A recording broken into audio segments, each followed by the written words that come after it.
Okay, great. Thank you. All right, so for everyone at home that's watching later, we have a blanket or towel, a bolster or several blankets, and a block or a large book or something sturdy that's about 6 to 8 inches high. Okay, we're actually going to start standing today. So you'll come to the top of your mat or the top of your practice space. I have that mat turned this way, so we'll start here for me. I'm going to make sure I'm not too close to my ceiling fan. And then just make sure that your feet are right under your hips, maybe even slightly wider. If it's for some reason would feel more comfortable to have them slightly more narrow, that's fine too. I will say, new thing I'm trying, we got some AirPods, so hoping this helps with the sound of recording, but they are a little finicky sometimes and they fall out of my ears, so apologies beforehand if they start falling around. I'm trying to figure that out. But hopefully you'll be able to hear me, okay? So we're gonna push our feet down, stand up tall. Let your arms relax. Think about lifting your chest without having your tailbone stick out and your rib cage flare forward. So you're really lifting upward, not creating a back bend. Pushing the back of the head back and up. So the chin might come in slightly, but the back of the neck feels like it's getting longer. From here, if it feels comfortable, you can close your eyes. That might not feel comfortable for everyone. So if that's the case, just find a spot in front of you that's not moving. And let your eyes gently rest there, almost that like staring off into space feeling.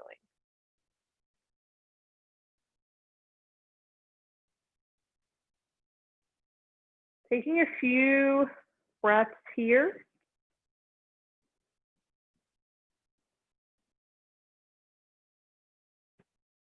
Just beginning to bring attention to the breath, noticing how many seconds it takes to inhale, how many seconds it takes to exhale.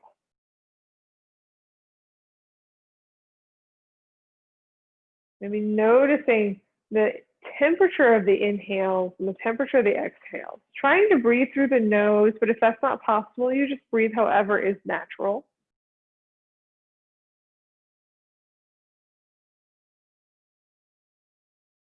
And you may notice this sort of natural sway of the body forward and back, side to side.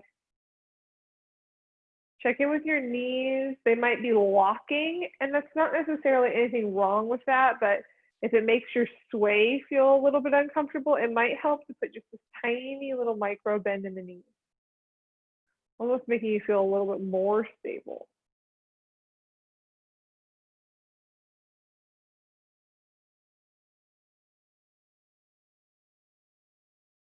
So from here, becoming really, really in touch with what our natural breath, our natural body feels like.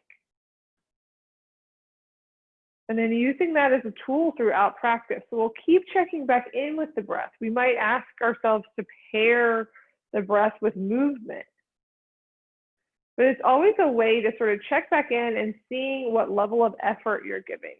So if your breath has changed greatly from this state, it has stalled, it has become harder, faster, that's a really good sign for you to back off. None of the movement we're going to do today should compromise your breath. That's the goal. And if it is, then that's just a sign to back off. From here, if you'd like, you can bring your hands to your heart center. And then from that point, set any other intentions you have for class. Asking yourself why you're here, what you want to get out of class, settling on maybe a way or a way of thinking, a way of feeling that you want to cultivate during class that you can take off the mat with you throughout the rest of your day.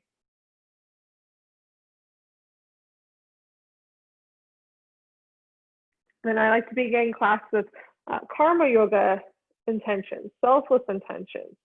Karma yoga is the yoga of action.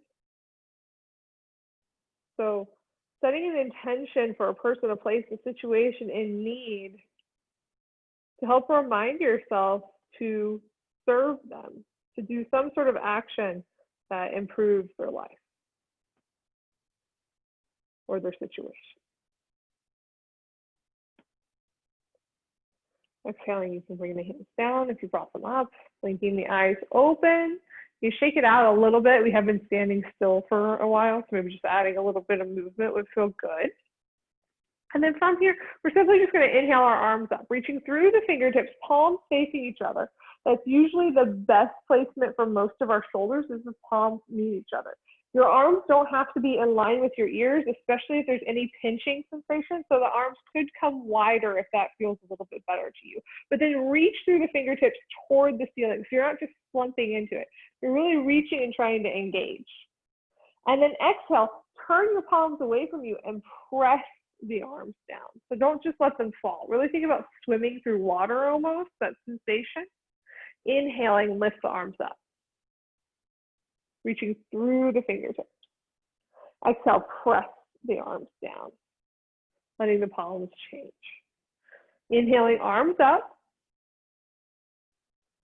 And one more, exhale, press the arms down. Inhaling the arms up helps build energy up, making you lift a little taller. Exhaling helps you settle. We're going to take our elbows, we're going to bend them, we're going to take our hands and place them, interlace them behind the head. So I have a ponytail, I'm just going to put them under the ponytail. But you're looking to have your hands around the occipital ridge, the space where the head and the neck connect. And then from here, just sort of notice what your body naturally does. Some of us, our back and our rib cage might naturally flare a little bit. Our low back might stick out, our tailbone might stick out a little bit.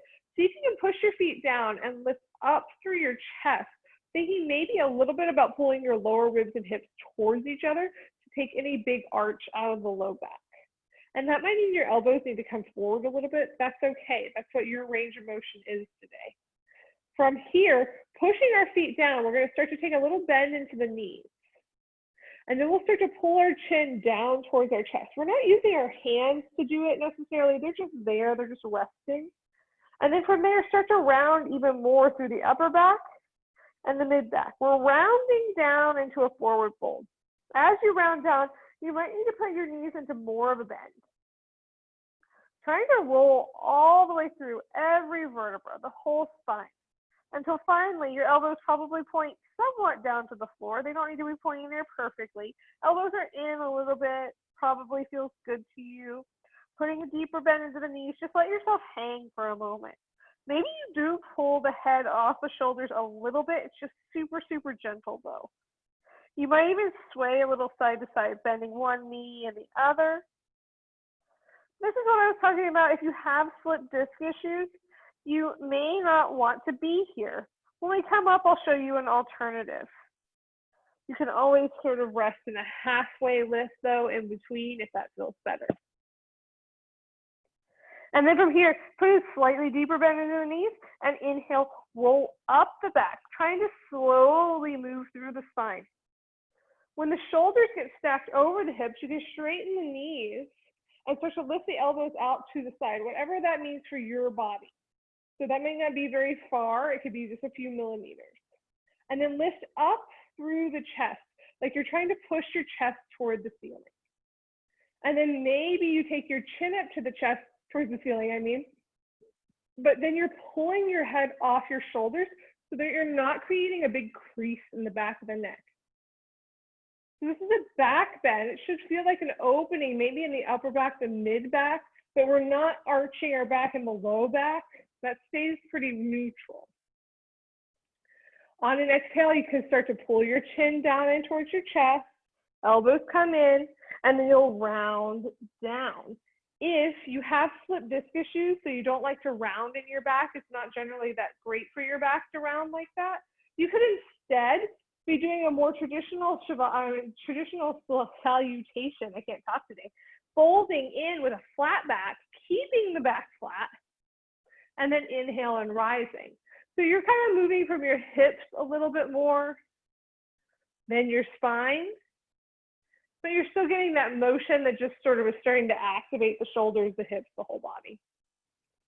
If that's not you, you're rounding down and inhaling, rolling up, pulling the chest toward the ceiling, lifting the elbows out wide. Exhaling, rounding down, Putting that bend into the knees, that helps facilitate a bit more rounding, especially into the low back. I don't have a lot of rounding there, so, you know, it's a little hard to see it necessarily. Inhaling, rolling up. So try to do 2 more of those to your own breath. Exhaling, rounding down. Inhaling, rolling up. Exhales tend to help ground us, tend to help relax us. So as we're rounding down, we're coming into this relaxed place. And then as we're rolling up, the inhale helps brighten us, helps lengthen, helps us feel a little lighter. And then exhale after that second one, just letting your arms relax. You might even give yourself a couple shoulder shrugs. And then shake it out a little bit. Okay. Mary Jane asked me to go easy today, so we're not going to do too crazy with the salutations, but we might add on a few things here. So I'm going to face the front of my mat so you can see me. From here, we'll push our feet down. We'll lift our chest up. We'll let our tailbone be heavy. And then we're going to inhale and lift our arms up, reaching through the fingertips, just like we kind of started. Exhale, start to fold forward, bending into the knees, sending the hips back slightly so that your chest can come toward the knees. It does not need to be anywhere near them though, but think about getting your belly to connect to your thighs. And then let your head hang heavy. And then from here, bring your hands to your shins, pull your chest forward, halfway lift. Think about getting long through the spine. So I suggest looking down to the ground and imagine there's a wall in front of you to push your head into. Exhale, fold forward, letting that length that you just created round forward. And then bring your hands to the ground. We're only going to do a couple of these today. You're going to step your left foot back and then your right foot back, coming into a plank or a top of a push-up. You might want to drop your knees. That's completely fine. But what we're looking for is hands somewhat under shoulders. They could be slightly in front of, especially if your wrists are bothering you, and toes under the ankles, even if your knees are down. Push your toes into the ground. Pull your chest forward. Push your hands down. Keeping the hips in line with the shoulders. So they're not up high, but they're also not dropping down to the ground. That's a whole other shape. And then from here, you'll start to send your hips back. If you're on your knees, they might come into a brief child's pose-esque shape with your knees down and your hips going towards your heels. Or you might pop up into downward facing dog. Hips up high, pushing the hips up towards the corner of the wall and ceiling. Hands spread wide, pushing from the palms, the hips high. Let your biceps roll away from your face, even if your knees are down. That way it gives your neck a little space to move. If your hips are up, you might want to walk your feet a little wider. Maybe that gives you a little bit more release in your hamstring. Your heels can be way off the ground. The knees can be deeply bent. We don't care about straight legs. What we're looking for is a long spine. And then on an exhale, you can look forward and you can walk your feet forward. Take as many steps as you need. Hands can come off the ground at some point, but you're in a forward fold. Once you get there, bring the hands to the shins. Push your chest forward, halfway lift. Think about lengthening through the spine. Exhale, fold. And inhale, make your way to standing. Bringing the palms to face each other, fingers up toward the ceiling. Exhale, press the arms down, that same swimming through motion, swimming through water motion. From here, inhale, arms up. Exhale, fold. Inhale, halfway lift, create length. So then exhale, take that length forward, bring the hands down, step back, plank pose. Hands under shoulders, toes under ankles. You could drop the knees if needed, pulling the chest forward, but then taking the back bend out by pulling the hips and ribs towards each other. Exhale, send the hips back, either resting in child's pose with the hips towards the heels, the head toward the ground, neither has to touch at all, letting the bicep roll away from the face. Or you could be in downward facing dog with the hips up, the knees up. Both are perfectly fine. We're just trying to look for a long spine. trying to stretch the space between the shoulders and the hips.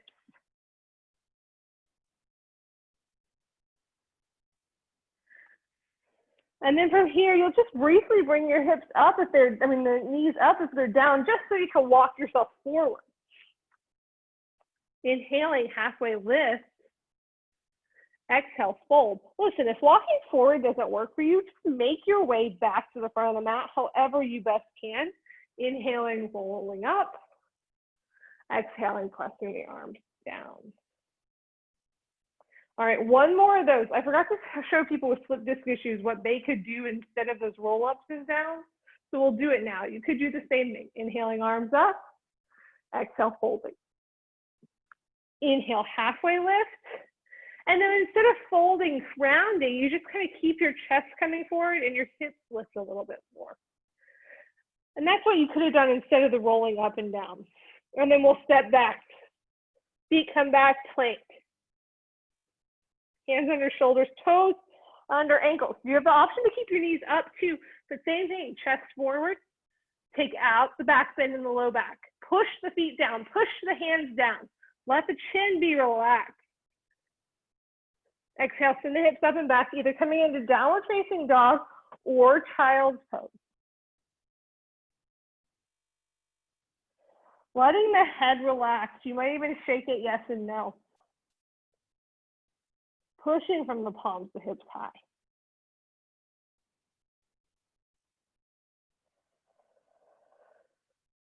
Taking deep breaths if needed. Checking back in with the breath. And then getting your feet forward. However that happens for you. Folding in. Inhale, halfway lift. Exhale, fold. And inhale. Make your way to standing. Exhaling, pressing the arms down. Ooh, I think we're all probably pretty warmed up now. So that was just to help us warm up our body, get it loose, see how it's feeling. If you have a block or a water bottle or something like that, go ahead and grab it. If you don't have this, it's okay. It's not going to make that big of a difference. It's just that we're going to be able to put our hand on this and give ourselves some support in a second. So standing at the front of the mat, press the feet down, lift the chest up. We're going to take a big step back with our right foot. And I mean a big step back. What I see a lot in class is this. And if you take a tiny step back because you think that's going to be easier, you're wrong. Now, if it doesn't feel good on your ankles or something, I completely understand that. And you may want to sort of go somewhere in between so that it doesn't hurt your ankles. But if you don't step back far enough, you basically set yourself up to have to stretch more. So give yourself a pretty wide base on the legs. Back toes are going to either face directly out or maybe slightly in. A good way to notice what would probably feel best for you is to bend that back knee slightly and see if your toes and knee are in line. And then bring the leg to straight. Make sure that knee feels safe right here. If it doesn't feel good right here, change the angle of the toes and see if you can find something that does feel good. Front toes point forward, so they're pointing straight out of the left foot, straight out of the ankle, straight out of the knee. All that's aligned. Push the feet down, lift the chest up. You'll notice when I did that, my tailbone and my hips kind of just relaxed a little bit. We're going to bring our arms to teeth. Take the block. It's going to be in your left hand, lifting your arms up to a T. So the arms are pretty much parallel with the front of with the ground. Start to cut that left hip back. Send that left arm out as far as you can, keeping it parallel. Don't do anything else yet.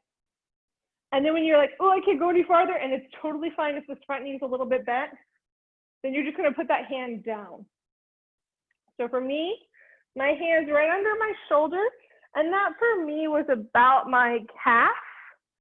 For you, it might be a little farther back, or it might be a little farther forward, but we want our hand to be under our shoulder so it can stack.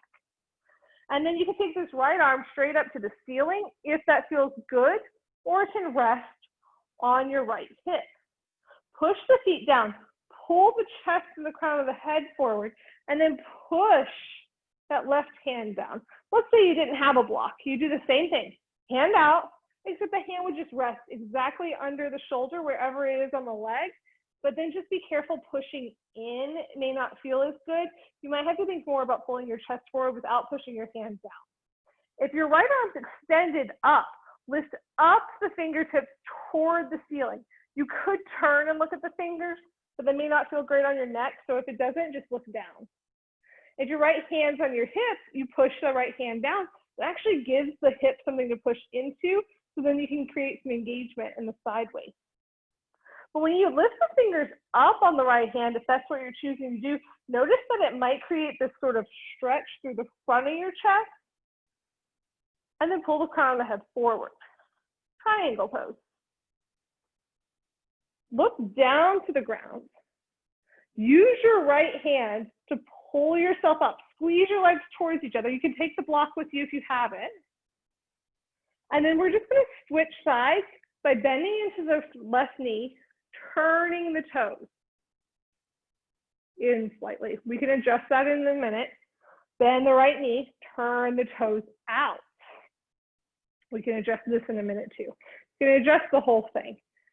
For this one, it's not that you want to be on tightrope, but your legs are pretty much parallel to each other. If that really doesn't feel good, feel free to walk that left foot forward a little bit, make the feet a little wider.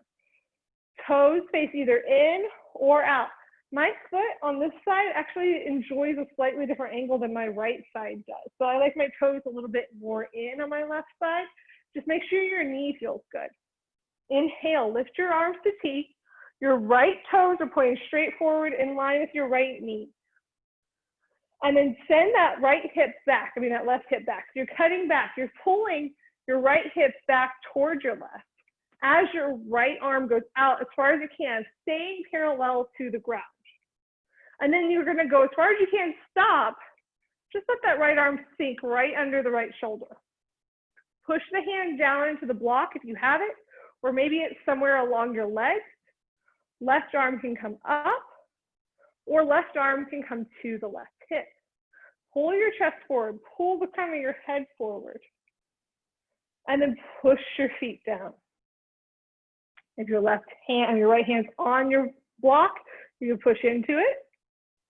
If your left arm is extended up towards the ceiling, you can pull the hand up toward the ceiling. Did you see that engagement right there when I pulled my hand up?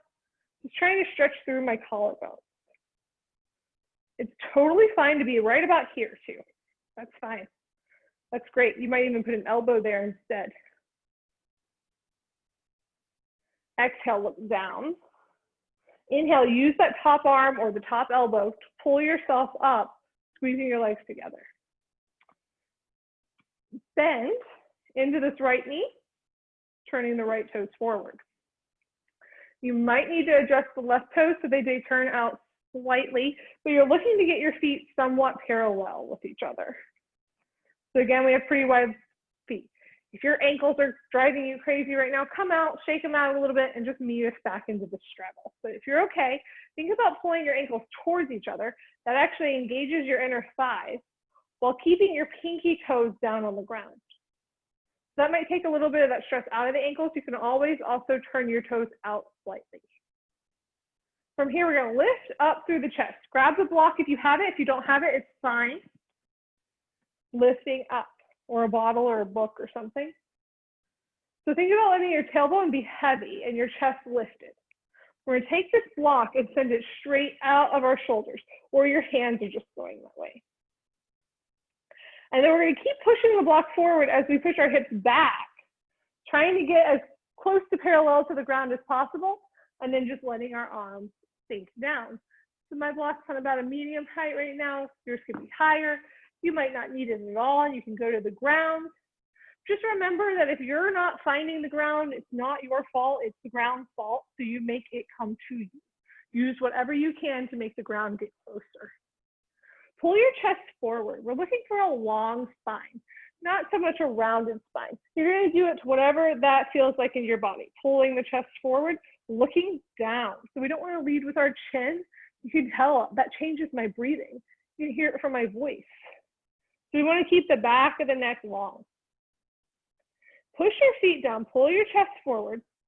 You might be like, Mary Beth, I am feeling so much sensation. Then you don't need to add anything on. Congratulations, you don't need to work any harder. but maybe you're not feeling a ton of sensation. So you want to take your chest forward.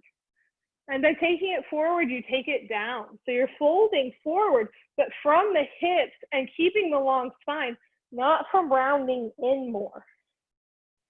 Maybe your hands can find the ground, or maybe they don't, so your elbows start to bend. So you're gonna actually take whatever your hands are on and walk the hands back under the elbows a little bit. That helps keep pulling you forward. And then just notice, are my hips in line with my heels? They might be way behind it. Can you lean forward a little bit? You might be leaning forward too much and you need to lean back. So just try to keep your hips and heels somewhat in line. Letting your head relax. You can even shake it yes and no. And then on an inhale, walk the hands back forward. So they're under the shoulders. Maybe they're on props. Maybe they're not. Pulling the chest forward, halfway lifting. You're gonna take your hands to your hips. Squeeze your hands into your hips. Inhale, lift yourself up. And then exhale, just sort of start to wiggle walk your feet together till you feel like you can safely step to the middle of the mat. And then safely turn and face back to the front of your mat. You can shake it out a little bit. It might even feel good to sort of give yourself some ankle rolls. Just rolling the toes around. Finding the front of the mat. So we're going to do one of those salutations just to get down to the ground. Inhaling, arms up. Exhale, fold. Inhale, halfway lift. Exhale, bring your hands down. That might mean you have a super, super deep bend in the knees, stepping one foot back, then the other, pushing your hands down into the ground. Set your knees down. And then everybody just roll all the way down to the ground. Just get yourself down to the ground so that you're on your belly. And we're gonna stay with our arms stacked today. So hands under the forehead. So you'll look like this, but you'll be facing the ground. I'll get there now that I have headphones. You can still hear me. So hands under the forehead, just stacked under the forehead. Take a couple deep breaths here. You'll notice your belly can't move very far forward. So when your diaphragm pushes into the stomach, it actually has to push back into the low back, the low rib cage.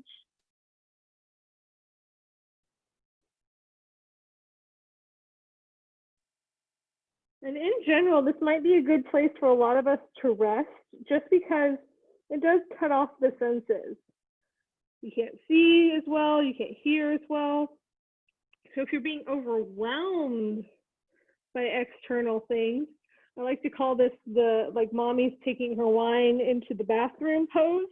So you can like kind of cut yourself off from all those things that are maybe causing you some overwhelming sensations. So for some of us, we don't love this pose, and that's okay. We're actually going to change it here in just a second if that's the case. It might feel better to let the feet be wider. It might feel better to let the feet be more narrow. Find a place that feels good to you. And then from here, we're going to make our way into a Sphinx shape. So elbows will come under the shoulders and forearms on the ground. Couple things. I have a pretty open low back, so this doesn't hurt me. My elbows could be right under my shoulders, but my forearms are on the ground and I'm pushing down. That might not be the case for you. And what I see happen a lot is people taking their elbows out wide to get out of that sensation in their low back, but then you feel all of that in your shoulders. So instead of taking your elbows wide, take them forward. They're in line with your shoulders, but you don't have as big of a back bend, and that's okay. So from here, we're going to play with our shoulders a little bit. Even if your elbows are not under your shoulders, that's completely fine. You can also always come back to just those hands stacked. So from here, we're going to push the elbows down into the ground. So you're really pushing away from the ground. Pull your chest forward. Push your hips down into the ground. Push your thighs down the ground. Pull your chest forward more. Maybe you pull the elbows back in toward you. And then exhale, just do the opposite of that. Let your shoulders slump next to each other, maybe up even close to the ears. You can let your head hang, you can let your hips relax and your thighs relax. And we're just going to pass through that 3 times. Inhaling, pushing away, pulling the chest forward, engaging, pushing the thighs down into the ground. Exhale, relax everything, slump. Inhale, push away. Exhale, slump. Inhale, push away. Exhale, slump. And then decide what felt better for you. Did pushing away, pulling your elbows back towards you, pushing your thighs and your hips down, and trying to push your chest forward feel better? I just like to keep a neutral neck and spine. Some people prefer to look up toward the ceiling. I feel like that cuts my breathing off a little bit, so I don't love it, but you might like it. That's more engagement in or more sensation probably in your upper and mid back. That might be what you're looking for. Or did you really like it when you slumped? You could let your head hang, you relax a little bit. That might be more sensation in your low back, but as long as it doesn't feel like it's pinching or pain or nervy, it's okay to have some sensation there. What you're doing is compressing the vertebra of the low back, which actually does signal to the fascia in that area, the area that connects those tissues, that connects those bones, to sort of send in little fibroblasts that actually heal that area. So your body doesn't know what to repair unless it gets signals. So think of this as just a little way to bring some attention to that area so that the body can start to repair it. I usually like kind of a little in between. I'm pushing my hips down slightly, I'm pulling my chest forward, but I'm not doing it so hard. Sometimes I like to take my head and just let it hang. So I get a bigger stretch in the back of the neck, top of the shoulders. Just taking a couple more breaths here.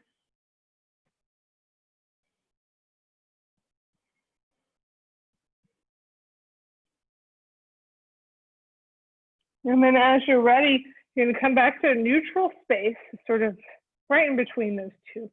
Start to let your elbows come out wide. Your hands are going to stack again. Take a breath. Letting your head rest on your hands. You can let your hips wiggle side to side.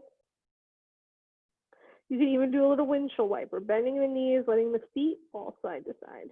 It's okay if your hips move with them. Just letting your back sort of move back into its neutral position.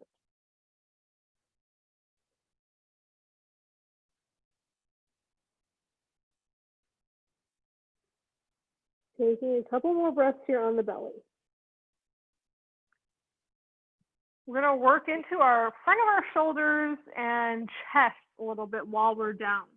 So you can either take your right arm out at a 90-degree angle, or it could be straight out. So basically like half a goalpost or straight out. You'll face the ground. You can still have your left hand here too. So something like this. I choose to keep my arm bent because that gets more into my chest. If you want something more into your shoulder, you straighten your arm. You'll take your left hand and you're going to push yourself over to the right. So your head stays resting on the ground. Your hips start to come to stacking or toward it, and you're just opening into the front of the right shoulder. So the arm stays on the ground. Some things you want to look for. Maybe your hips don't stack like mine are. Maybe they just go a little bit. That's fine. You're going to start to bend that top knee, and you just let that knee rest on the ground. Or maybe you're feeling pain in the back of the right shoulder. That's not okay. We want to not feel that pain. So you're going to adjust by coming out and maybe changing the angle of the arm. The elbow could become closer to you. The arm could go out to the side, or the elbow could bend. Change it and see how that feels. So you're trying to let your head relax. And maybe if this hips do stack, you let that top knee come straight out. Or maybe you bend it and find the ground behind you.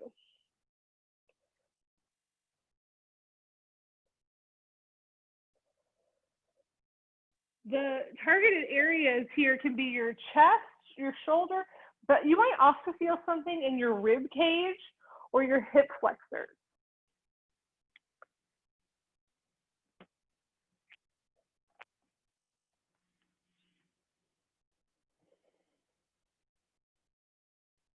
And then roll back to your center, back to your belly.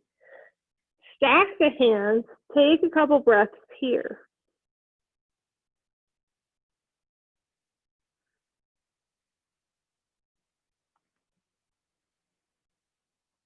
And then bring your left hand out, either at a 90-degree angle or maybe it's straight out, 180-degree angle. And then you're going to push yourself over to the left. Let your head relax onto the ground. Maybe your hips stack, maybe they don't. So then the right knee just stays on the ground and kind of helps balance you. My headphones are definitely falling out in this shape. Good to know. So again, you have all the same options. You could, if your hips do stack, you take the leg straight back, or you could bend the knee, letting the foot fall behind you. It's not going to happen on this side for me today. Or you could change the angle of the arm if needed. But try to let your head relax onto the ground if your headphone doesn't fall out while you do that.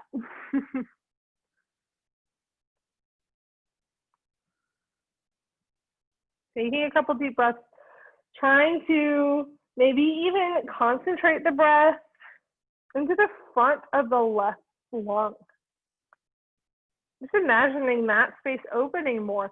That might give you a little bit more opening feeling and sensation in that left side.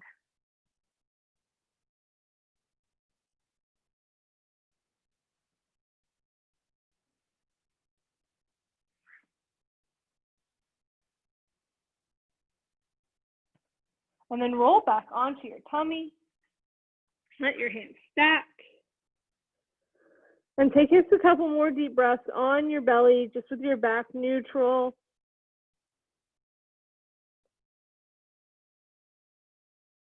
Placing the hands under the shoulders, we're going to press ourselves back into a child's pose or a child's shape, or fallen leaf, maybe some people know it as. The knees can be separated or together, slightly different sensations. So knees separated does allow your chest a little bit more space to relax toward the ground. Your head might be able to find the ground easier. If you have a big belly like I do, this just generally speaking feels a little bit more comfortable to me. However, you're not going to get as big of a low back rounding as you would if your knees were more together. So if you want that low back rounding, you bring your knees together. This might also feel better in your knees, but it may not feel better in your hips. Keeping the knees together, letting the head come toward the ground. Mine's not anywhere near it, and that's okay.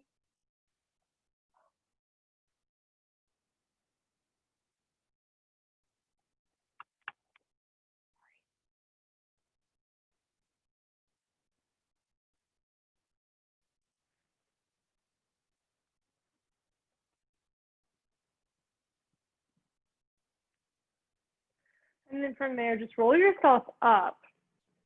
And you can either swing off to a side, bringing your legs forward, or you can cross your shins and roll over the feet so the feet come forward. Grab your blanket. We're going to do a couple things with this blanket today. So we'll put the block or whatever you're using as a block away. Unwind the blanket or a towel. So it's about, I don't know, that's maybe a yard, right? Wide, long, and then about a half a yard wide. Doesn't have to be perfect. Don't worry about it, but it's not super long. It's not super short. But then we're going to roll it up. Pretty tight, but again, it doesn't have to be perfect. We're going to use this roll for the next few shapes we make. Just my time, perfect. So for me, that roll is about 4 to 6 inches wide. It could be wider. That might be a little bit more sensational if you want that. It could be less wide, and that might be a little less sensational. We're going to take this blanket roll. We're going to bend our knees We're going to shove this blanket roll up into our butt, which is a very scientific term for the thigh-butt connection. So you're really shoving it up under your thighs, close to your butt, but your butt's still on the ground. Your knees are deeply bent, and that's the point. So this is actually going to keep your knees pretty bent. It's hard for me to try to straighten my legs because the blanket's there. And so I'm going to sit up nice and tall, keeping my chest lifted. I'm going to fold forward until I can't keep my chest lifted anymore, so then I have to round some. And I'm going to reach for my feet, although I may not find my toes. I might find my knees or my ankles or my calves. So sorry, everybody. My left ear is rejecting this headphone. We'll figure it out. Okay. From there, you're going to keep pulling your chest forward. You might even take your hands and wrap them around your legs. Sometimes I find fingers so I can clasp. And then pull your chest forward. Let your head relax. Let your toes relax a little too. Your hands could be on your shins instead, or you may have found your toes, and that might feel pretty comfortable for you, pulling yourself forward. But then I want you to think about, it's not necessarily about getting closer to my knees as much as it is for me to get my chest forward. And then just let my head relax. You might look like this, and that is totally fine. If you're feeling a lot of sensation, you get to stay here.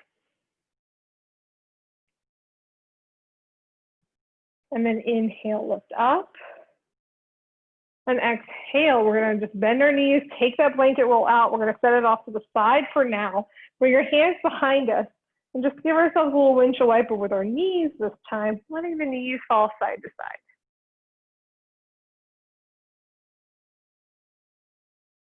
Next week, we're going to go through this a little faster. So we're actually going to add in a little bit more hip stuff next week. This week, we're going to move on towards our finishing sequence. So you're going to take this blanket roll. And it's going to go in your mid back. So really right under your lower back rib cage, maybe like where a bra strap is or would be a good place to think about it. So not up in your shoulder blades, but not down in the curve of your low back. It's going to sit here, bend your knees, and then you'll start to roll over it. Now, if your head doesn't easily find the ground, you might want to put a blanket or a pillow there. Totally fine. You might also like that. It kind of creates a bigger back bend in your upper back. So you could just let it really, really find some good stretch. And then you can take your arms out to the side. I do not suggest keeping them right beside you because you got a blanket they're pushing into. You could take them up overhead if that would feel good. That does increase the opening on the rib cage. Maybe that's something you're looking for. You could keep your legs bent or you could straighten them. But for a lot of us, we are or have been in our lives constantly forward. So I know for me, especially working from home, a lot of rounding, maybe driving, taking care of kids, that kind of stuff can kind of create this kyphosis of the spine, a little bit of a rounding in the spine. And so what we're doing right now is just gently asking the spine to do the opposite. And for most of us, biologically, we were born able to do the opposite. Some of us not, and that's okay. But for most of us, we were able to do that. So our body just learned that the opposite was what it needed to do. So now we're just trying to let our muscles know, and the fascia that connects the muscles know that it's okay and it's safe to go in the opposite direction sometimes. So you're looking for no pain in the low back, no pain in the neck. You might have some discomfort where the blanket is. And just noticing, discomfort is different than pain. So it might be a little uncomfortable because it's asking the back to do something it doesn't normally do. But does it change your breath? Does it cause any sort of sharp or tingling sensations? Those are all good signs that maybe you need to back out. You can come out, you can unwind your blanket roll a little bit more to make it smaller. Maybe you just change the angle of the arm. I will always kind of say discomfort is a little bit broader usually of a sensation. So maybe you're feeling it through that whole area, whereas pain tends to be a little bit more pinpointed. Like in one spot, you're feeling something bad. For the most part, that's just a generalization you can make to sort of decide what movement's good and what's not.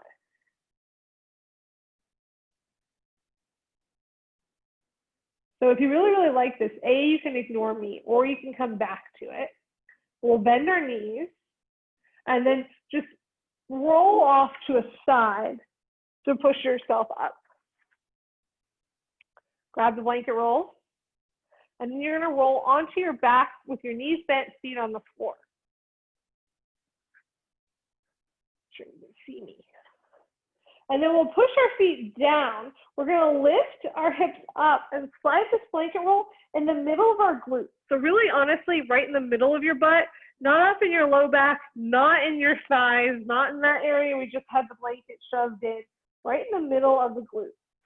And then set the hips down and see how it would feel to extend one leg forward, bending the knee, extending the other leg forward. And then maybe deciding, maybe I can send both legs forward. You might feel a pretty big stretch in the front of your hips depending on your body. But the low back should actually be kind of lengthened because the blanket is pushing the tailbone forward and pushing into the butt. So if it feels like you're getting a really big low back arch, you might want to adjust for the blanket in. And then again, you can let your arms go out to the side. You can come overhead. Goalposts might feel good if you have specifically very tight traps or tops of the shoulders. And breathe. Closing your eyes if that feels comfortable to you. Same thing with the hip flexors. We sit a lot. We're a sitting society, right? We sit a lot. These can get tight and kind of lazy. But I don't mean that in a bad way. They're like, oh, if we don't need to stretch, it's fine. This is how we do things all the time. So it's just a good time to remind yourself that like your body could move in this way. It doesn't all the time, but it could for most of us. And so just giving your body the chance to sort of find its full range of mobility, full range of motion. And sometimes when we do that and we open things up, our muscles, our fascia can actually hold on to other things, not just sensations physically, but mental memories, emotion, tension. And if we don't ever ask them to open, we don't ever really get to release all of that. So again, you might love where you are right now. You can ignore me and you can stay here. You can always come back here. Otherwise, you're bending your knees, you're lifting your hips, rolling that blanket out, rolling your hips down. Maybe give yourself another little windshield wiper. The third placement for the blanket is going to be up in the top of the shoulders and the neck. So I would say this roll is probably a little too thick for me to comfortably feel that. I would unroll it a little bit, place it down. And then what I like to do is get that really at the top of my shoulders. So that was a little too close to my shoulder blades, but really at the top of my shoulders. And then I wrap it around my neck, roll my head back into it. So you want the roll to actually support the curve of the neck. It's there, it's meant to be there. So you're just supporting it so that it can rest.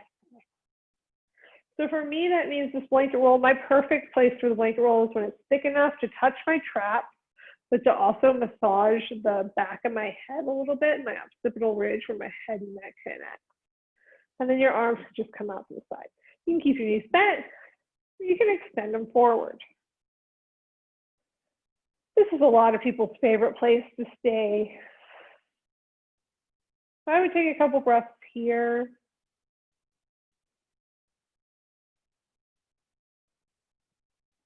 And just decide, do I like this a lot? Do I want to stay here?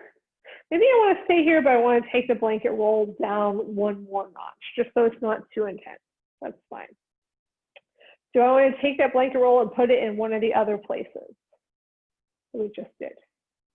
Do I want to do something completely different? Do I want to grab a pillow, put it under my knees? That might be a good thing to do if your low back is feeling like it's talking to you a lot. You can either put a pillow under your knees so that the knees stay supported and bent, or you're at home. Go find a couch, go find a bed, put your feet up on it so your knees are bent. And we'll call this astronaut pose. Or you can put your legs up a wall. Maybe you're kind of like me. I have a lot of upper body tension. It's not necessarily my low back and hips. So you could do one of those other blanket things. Maybe you have a bolster or a pillow nearby though. Another option you could do is to take that, put it where that blanket roll is on your back, and roll back onto it. This is a pretty high bolster, so this is kind of intense. I would probably, if I was going to stay here a long time, put a blanket or pillow under my head so that I'm not in such a deep back bend. Because we're going to come towards Shavasana, our final resting shape, and it is a resting shape. So you don't want to have so much sensation that it keeps you sort of really, really aware of your body. You want to find something that supports your body, feels good. And then you're going to find that place. So that might mean no props. That might mean something completely different than what I've said. I know some of you prefer sitting up during Shavasana. I would maybe find a wall or a couch or something that you can lean against. If you don't have, for those of you who have done in-person classes, you know that you could set up a bolster, a blanket, or something under it so that you can be a little bit more upright. I might teach that later in this class, but since a lot of us don't have all those props, it's better to just find a couch or something, or a chair. And then from here, you're going to just find a comfortable place that you can rest. And the resting part is honestly like the most important part of the class. So finding a comfortable place and doing as many fidgets as required so that your body can just become sort of involuntary. And then when that happens, your breath becomes involuntary. And then eventually, you can just let the mind rest. That doesn't mean that the mind turns off. That would be a bad thing. We don't want the mind to turn off. It just means that you don't have control over it. And you don't worry about that. And that in and of itself is such a challenge for so many of us. So if it doesn't feel good to you to not just let your mind be and go and do whatever it wants, then you can give it a really gentle task. It can scan the body, just noticing how the body feels.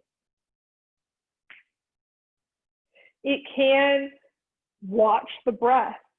It can count how many seconds it takes to inhale. It can count how many seconds it takes to exhale. You can notice the temperature of the inhales and the exhales. Notice the spaces that fill the body, that fill on the inhale and release on the exhale. You can notice a lot of things, but that's the point, is it just notices. It doesn't necessarily try to control. But then in the observing, you're giving your brain a gentle job where it can kind of turn off to an extent. At least the decision-making process can turn off. And then in that space, we let our body rest. We let ourselves become restored. The nervous system can relax.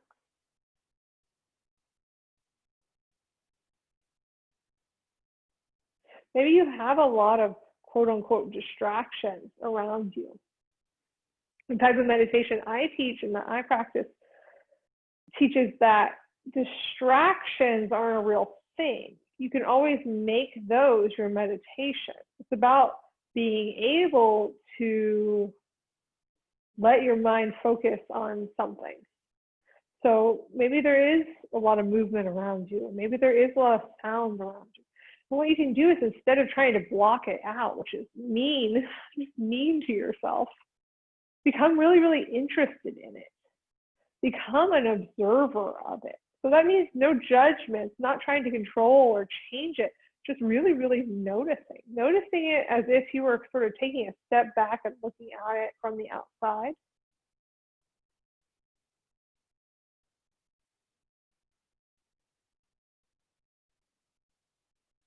Noticing the shapes, the colors, the sounds, the feelings.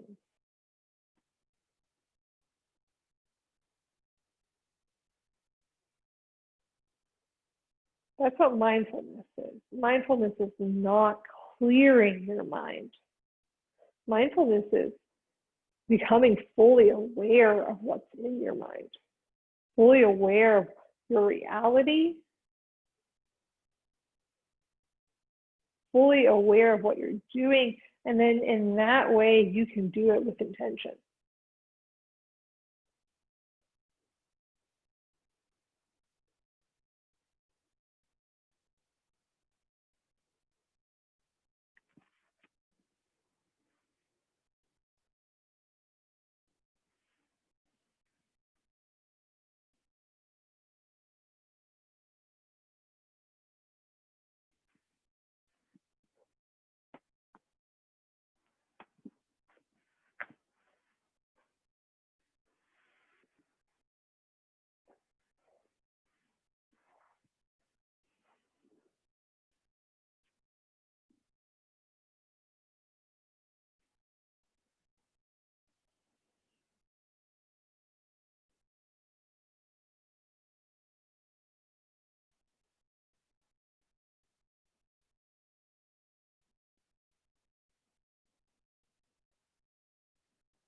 So if you are enjoying this space, you can stay here. If you're at home practicing, stay here. You can close the computer, it'll take no effect. Traditionally, a beneficial length of time for the most beneficial length of time for Shavasana is 12 minutes. That's the length of time it takes for your body to switch from fight or flight to rest and digest.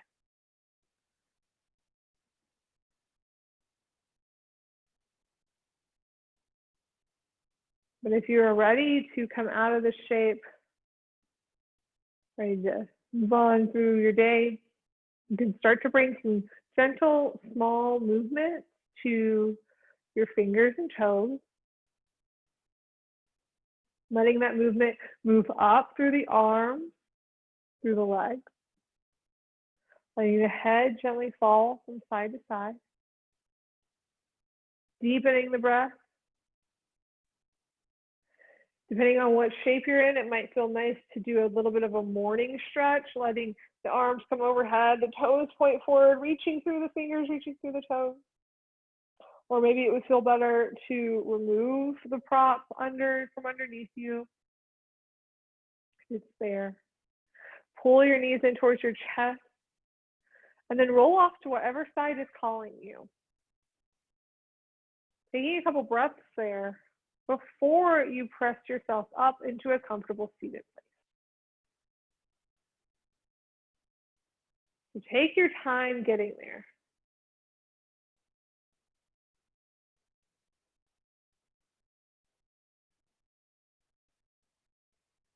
Finding a dignified, peaceful seat. So the original intention of asana, what we just did, the physical portion of the yoga practice, was to allow practitioners to be able to sit comfortably, to live comfortably. And in their sitting, their meditation practices, that was their time to really connect with whatever divine they follow, whatever divine they believe in, whatever religion they practice, or if there's no religion, really a time to get in touch with yourself. And so I encourage you, if that's something you're interested in, if that's something you want to use this practice for, and you certainly don't have to, if you want to, and after this class, noticing if maybe you can find a little bit of stillness, a little bit more comfort and stillness, to spend a little longer with those types of practices.